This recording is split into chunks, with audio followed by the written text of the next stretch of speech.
প্রিয় শিক্ষার্থীরা, তোমরা সকলেই কেমন আছো? আশা করি যে যেখানে আছো সকলেই সুস্থ আছো, স্বাভাবিক আছো এবং ভালো আছো। আজকে তোমাদের ষষ্ঠ শ্রেণীর গণিত ক্লাসে স্বাগতম জানাচ্ছি। আজকে আমরা তোমাদের অনুশীলনী 7-এর 20 নাম্বার যে সমস্যাটি আছে সেটি সমাধান করার চেষ্টা করব। তোমরা দেখতে পাচ্ছ স্ক্রিনে 20 নাম্বার প্রশ্নটি দেওয়া আছে। ABC একটি ত্রিভুজের চিত্র দেওয়া আছে। সেই ত্রিভুজের মধ্যে আমাদেরকে এখানে আমরা দেখতে পাচ্ছি কোণ A কে x দ্বারা, কোণ C কে x দ্বারা এবং কোণ B কে 2x দ্বারা প্রকাশ করা হয়েছে। এবং আরেকটি বিষয়, এখানে যে চিহ্নটি দেখা গেল এরকম একটি আয়তকার, এই চিহ্নটি দিয়ে বোঝানো হয়েছে যে এই কোণ ABC এর কোণ B টি কি একটি 90 ডিগ্রি। বুঝতে পেরেছো? এখন আমাদেরকে এখানে আমাদেরকে বলা হয়েছে ক ত্রিভুজের তিন কোণের সমষ্টিকে x এর মাধ্যমে প্রকাশ করো। এখানে আমরা চিত্রে এই কথাটি লিখে দিতে পারি যে চিত্রে কোণ, আমরা এটা এঁকেই দিই একেবারে,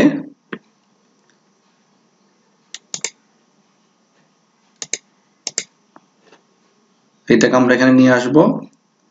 এখানে আমরা লিখতে পারি এটা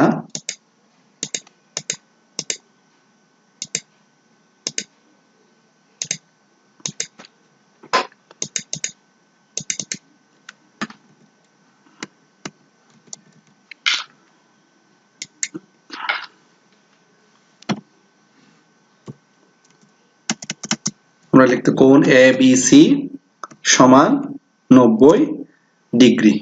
ঠিক আছে, এটাকে আমরা 90 ডিগ্রির মাধ্যমে প্রকাশ করলাম। বুঝতে পেরেছো? অর্থাৎ চিত্রে কোণ ABC সমান 90 ডিগ্রি। ক ত্রিভুজের তিন কোণের সমষ্টিকে আমাদেরকে কিসের মাধ্যমে, x এর মাধ্যমে প্রকাশ করতে হবে। আমাদেরকে বলা হয়েছে ত্রিভুজের তিন কোণের সমষ্টিকে x এর মাধ্যমে প্রকাশ করো এবং এই যে কোণ ABC দেওয়া আছে, এই কোণ ABC কে খ নাম্বারে বলা হয়েছে এই কোণ ABC, এটা আমরা দিয়ে নিই, প্রশ্নটা কমপ্লিট করি। কোণ ABC কে সমদ্বিখণ্ডিত করো এবং অঙ্কনের বিবরণ দাও। খ নাম্বারে বলা হয়, গ নাম্বারে বলা হয়েছে এই যে এখানে x কোণের সমান করে একটি কোণ আঁকো এবং বিবরণ দাও। এটা হলো আমাদের আজকের এই যে সমস্যাটি আছে তার প্রশ্ন, অর্থাৎ এইটা আমাদের আজকে আমরা এটা কি করব, সমাধান করার চেষ্টা করব। তাহলে চলো আজকে আমরা এর সমাধান অংশে চলে যাই। প্রথমেই আমরা ক নাম্বার সমস্যাটির সমাধান করার চেষ্টা করব।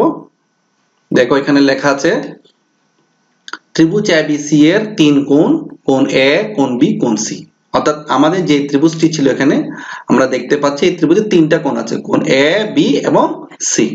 ঠিক আছে, তাহলে আমাদের এই তিনটি কোণের মধ্যে আমাদের ত্রিভুজের তিন কোণকে x এর মাধ্যমে যদি প্রকাশ করি, আমাদের চিত্রে দেওয়া ছিল, আমরা আবার দেখি চিত্রটা। A কোণ সমান x, C কোণ সমান x এবং B কোণ সমান কি 2x। তাহলে আমরা সেজন্য লিখলাম A is equal to x, B is equal to 2x, C is equal to 3x। এখন আমরা কি জানি, আমরা জানি তিন কোণের সমষ্টি কত, সুতরাং ত্রিভুজের তিন কোণের সমষ্টি জানি আমরা 180 ডিগ্রি। সেজন্য আমরা লিখলাম কোণ A প্লাস কোণ B প্লাস কোণ C is equal to 180 degree. এখন আমরা কোণ A এর মান জানি x, কোণ B এর মান জানি 2x, কোণ C এর মান জানি কত x। তাহলে x plus 2x plus x is equal to 180 degree. সুতরাং এখানে একটা x, এখানে দুইটা, এখানে একটা, মোট চারটা x, অর্থাৎ 4x is equal to 80 degree. আমাদের ক নাম্বার প্রশ্নে বলা হয়েছিল ত্রিভুজের তিন কোণের সমষ্টি কিসের মাধ্যমে প্রকাশ করতে, x এর মাধ্যমে প্রকাশ করতে। আমরা x এর মাধ্যমে প্রকাশ করেছি, অর্থাৎ 4x is equal to কত আসলো আমাদের, কত 180 ডিগ্রি। এখন আমরা চলে যাব আমাদের খ নাম্বার প্রশ্নে। খ নাম্বার প্রশ্নে কি বলা হয়েছে দেখো, কোণ ABC কে সমদ্বিখণ্ডিত করে এবং অঙ্কনের বিবরণ দাও। অর্থাৎ এটি আমাদের একটি সম্পাদ্যের অংশ, আমাদেরকে এটা প্রথমে কি করতে হবে, একটি কি চিত্র আঁকতে হবে। আমরা দেখতে পাচ্ছি এখানে, অর্থাৎ সাধারণ নির্বাচন আমরা লিখলাম কোণ এবিসি কে সমদ্বিখণ্ডিত করে এবং অঙ্কনের বিবরণ দাও। বিশেষ নিবেদন আমরা লিখেছি কোণ এবিসি কে সমদ্বিখণ্ডিত করতে হবে এবং অঙ্কনের বিবরণ দিতে হবে। এখন এই যে কোণ এবিসি, তাহলে এই কোণটা আমরা কোত্থেকে পেলাম? কোণটা আমরা পেয়েছি,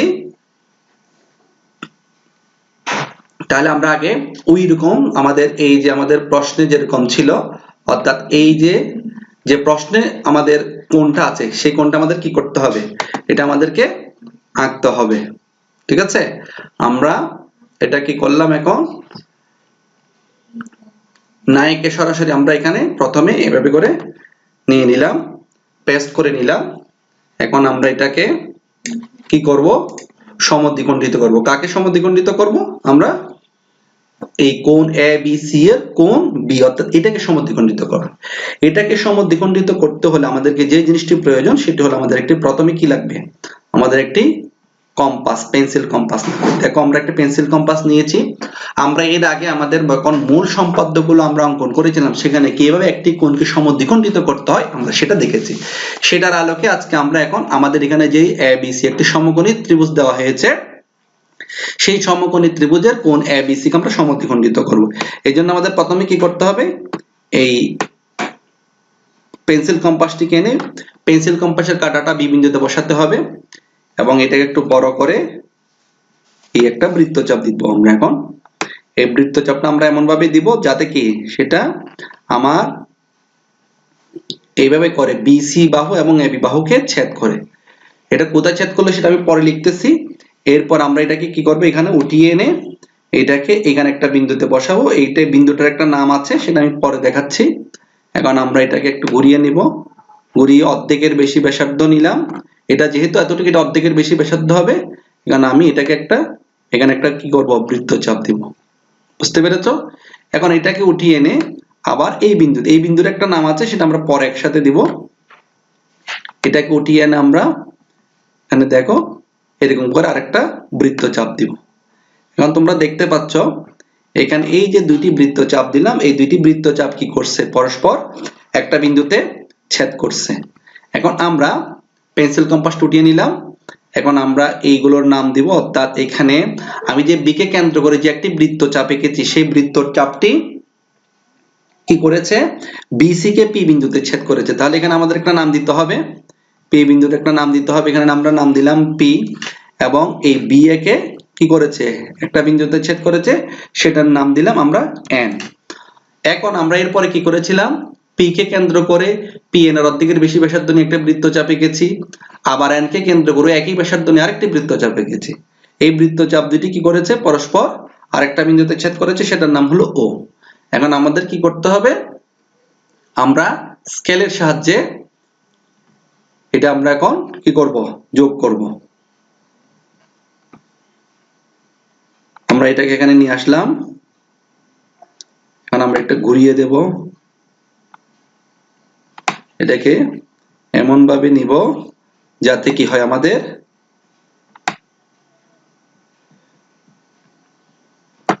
এখানে আমরা এনে এখন এটাকে এখানে বসিয়ে দেব। দেখো আমরা এমন ভাবে চেষ্টা করব আঁকার জন্য যাতে এই বি বিন্দু আর ও বিন্দু কি করে? একই সরল রেখায় থাকে। এখন আমরা একটা পেন্সিল নিব, পেন্সিলের সাহায্যে আমরা এই বি বিন্দু এবং কি ও বিন্দু যোগ করব। বি এবং ও যোগ করলাম, দেখতে পাচ্ছ? এখন কি আমাদের এই কাজটা কি হয়ে গেল? শেষ হয়ে গেল। অর্থাৎ আমরা এখন পেন্সিল এই রোলারটাও নিয়ে ফেলতে পারতেছি। এখন দেখো আমাদের এখানে এই যে আমাদের কোণ এ বি সি ছিল, সেটা আমাদের কি বিও দ্বারা কি হলো? সমদ্বিখণ্ডিত হলো। বুঝতে পেরেছো? আমরা এইটাকে কোণ এ বি সি কে কি করেছি? সমদ্বিখণ্ডিত করেছি।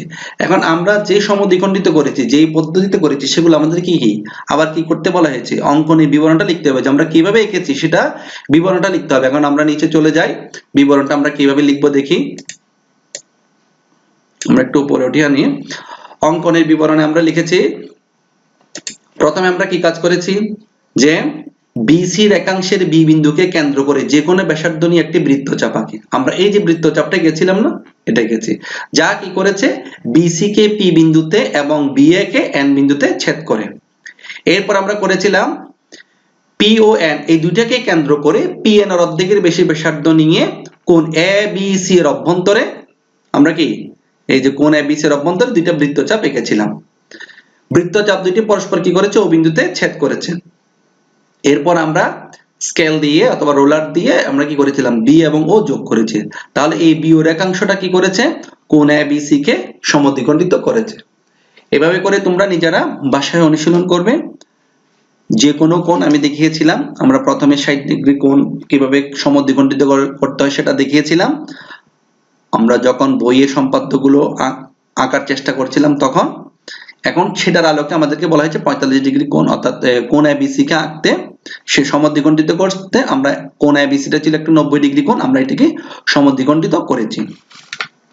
এখন আমরা চলে যাব আমাদের গ নাম্বার প্রশ্নে। দেখো আমাদের গ নাম্বার প্রশ্নে কি বলা হয়েছে আমরা দেখি। গ নাম্বার প্রশ্নে বলা হয়েছে কোণ x এর সমান করে একটি কোণ আঁকো এবং বিবরণ দাও। অর্থাৎ এখানে যে কোণ x আছে সেই x এর পরিমাণটা আমাদেরকে প্রথমে বের করতে হবে এবং পরে সেই কোণটার সমান করে একটা কোণ আমরা যে কোনো পদ্ধতিতে অঙ্কন করব। তাহলে চলো প্রথমে আমরা চলে যাই কোণ x এর পরিমাণটা কত সেটা জানার জন্য।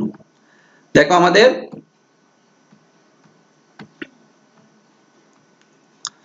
আমরা গ নাম্বারে কি লিখতেছি, ক থেকে আমরা কি পেয়েছিলাম, ক তে আমরা পেয়েছিলাম 4x = 180 ডিগ্রি।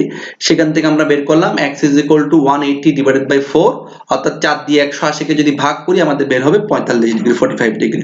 সুতরাং x = কত, 45 ডিগ্রি। এখন আমরা এটা কোন পদ্ধতিতে আঁকবো? আসলে দেখো আমরা এর আগে যে কোণ খ নাম্বারে যে অঙ্কনটা করেছিলাম সেখানে অলরেডি কিন্তু আমরা 45 ডিগ্রি কোণ এঁকেছি। কিভাবে, যখন আমরা 90 ডিগ্রি কোণটাকে সমদ্বিখণ্ডিত করেছি তার প্রত্যেকটি ভাগে 45 ডিগ্রি কোণ হয়ে গেছে। সেজন্য আমরা এখন আর এই পদ্ধতিতে 45 ডিগ্রি কোণ আঁকবো না, আমরা চাঁদার সাহায্যে 45 ডিগ্রি কোণটা কিভাবে আঁকতে হয় সেটা এখন দেখার চেষ্টা করব। চাঁদার সাহায্যে 45 ডিগ্রি কোণ আঁকতে গেলে আমাদেরকে প্রথমে কি করতে হবে, আমাদেরকে প্রথমে একটি চাঁদা নিতে হবে। এই যে দেখো আমি একটা চাঁদা নিলাম।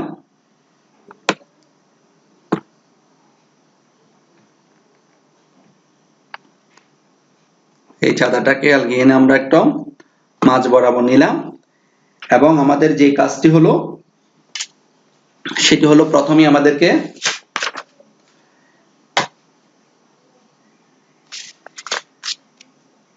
যে কোনো একটি রশ্মি এবি আমরা আঁকবো। তাহলে রশ্মি আঁকার জন্য আমরা কি করব, একটি কলম নিব।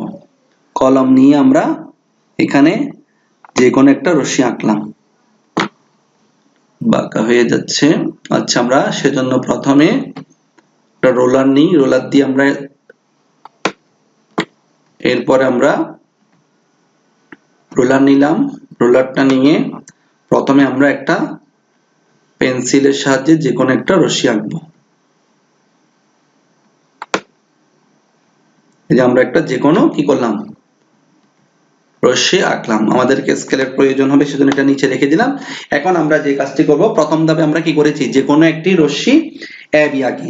আচ্ছা আমি এটার নামটা একসাথে সাথে সাথে দিয়ে ফেলি, বলার সাথে সাথে এটা আমরা কি করলাম, এখানে আমরা এ এবং বি একটি রশ্মি আঁকলাম। এখন আমাদের যে কাজটি করতে হবে সেটা হলো চাঁদার কেন্দ্র। দেখো আমাদেরকে এই চাঁদার মাঝখানে হলো যে কেন্দ্রটা, এই কেন্দ্রটাকে এনে এই এ বি রশ্মির এ বিন্দুতে এমন ভাবে বসাবো যাতে আমাদের দেখো এই চাঁদার 0 ডিগ্রি 180 ডিগ্রি 0 180 ডিগ্রি বরাবর যেই সরল রেখাটা আছে সেটা আমার এই যে আমার এ বি সরল রেখার সাথে মিলে গিয়েছে। এখন আমরা ডান দিক থেকে যে দেখো ডান দিকে যেখানে শুরু সেটা হলো যে 0, এখানে 180ও দেখা যাচ্ছে আবার কি 0ও দেখা যাচ্ছে, কিন্তু যেহেতু আমরা শুরু করব এই পাশ থেকে তাহলে এই পাশে হবে যে 0। আমাদের কত, ডান দিক থেকে আমরা চাঁদার স্কেলে দেখো এখানে 0 10 20 30 40 50 ডিগ্রি আছে, 45 ডিগ্রি কিন্তু কোনো জায়গায় নাই। কিন্তু দেখো 40 এবং 50 এর মাঝামাঝি একটা দাগ আছে, ঠিক আছে, এখানে একটা লম্বা দাগ আছে। তাহলে আমরা আগে প্রথমে কলম দিয়ে পেন্সিল দিয়ে প্রথমে আমরা কি করব, কি এই যে 40 এবং 50 এর মাঝখান বরাবর এখানে একটা কি করব, আমরা একটা বিন্দু নিব, নির্দেশিত দাগের উপর একটা বিন্দু নিই। এখন সেই বিন্দুটার আমরা একটা নাম দিব, সেই বিন্দুটার নাম দিলাম আমরা কি সি। এখন আমাদের এখানে আমার স্কেলের এই চাঁদার কাজটি শেষ, সেজন্য চাঁদাটি আমরা নিয়ে ফেলবো। এখন আমরা এই স্কেলের সাহায্যে আমরা এখানে আবার কি এ এবং সি যোগ করে দিব।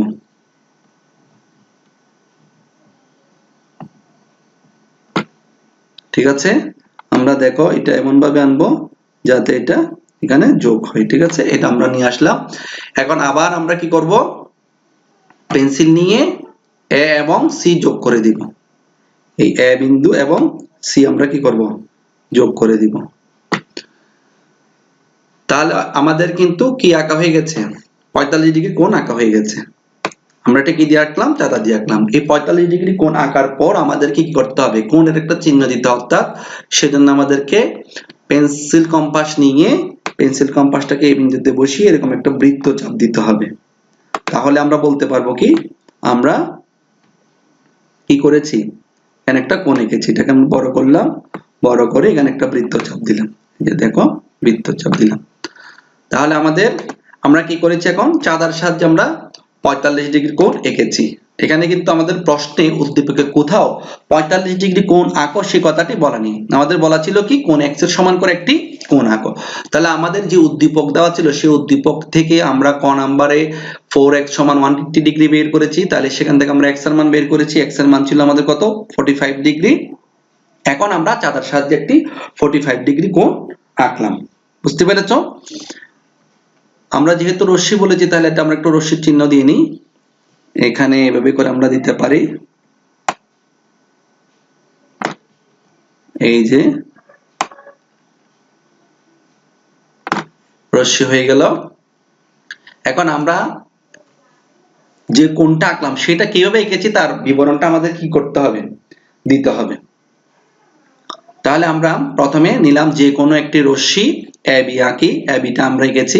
চাঁদার কেন্দ্র, আমরা চাঁদার কেন্দ্রকে A বিন্দুতে বসাই এবং এর সরল ধার AB বরাবর বসাই। অর্থাৎ আমাদের চাঁদার যেই 0 ডিগ্রি বরাবর দাগটা ছিল সেটা কি হয়ে গেছে, AB এর সাথে মিলে গিয়েছিল। এরপর আমরা কি করেছি, ডান দিক থেকে চাঁদার স্কেলের 45 ডিগ্রি নির্দেশক দাগের উপরে একটি বিন্দু কি করেছিলাম, একটা বিন্দু C নিয়েছিলাম। ঠিক আছে, C চিহ্নিত করি। এরপর আমরা চাঁদাটি সরিয়ে AC রশ্মি আঁকি। AC রশ্মি আঁকলাম, ফলে আমাদের কি হলো, কোণ BAC একটি 45 ডিগ্রি কোণ হয়ে গেল। বুঝতে পেরেছো? তাহলে আজকে আমি তোমাদের যে অনুশীলনীর সপ্তম অধ্যায়ের যে 20 নম্বর সমস্যাটি ছিল সেটা এঁকে দেখানোর চেষ্টা করেছি। আশা করি তোমরা বুঝতে পেরেছো। এইভাবে তোমরা নিজেরা বাসায় অনুশীলন করবে, তাহলে তোমরা সহজেই এগুলো আঁকতে পারবে। আমাদের যেই সম্পাদ্য এবং অনুশীলনীর যে মূল সমস্যাগুলো ছিল আজকের ক্লাসের মাধ্যমে আমরা সেগুলো সবগুলো শেষ করেছি।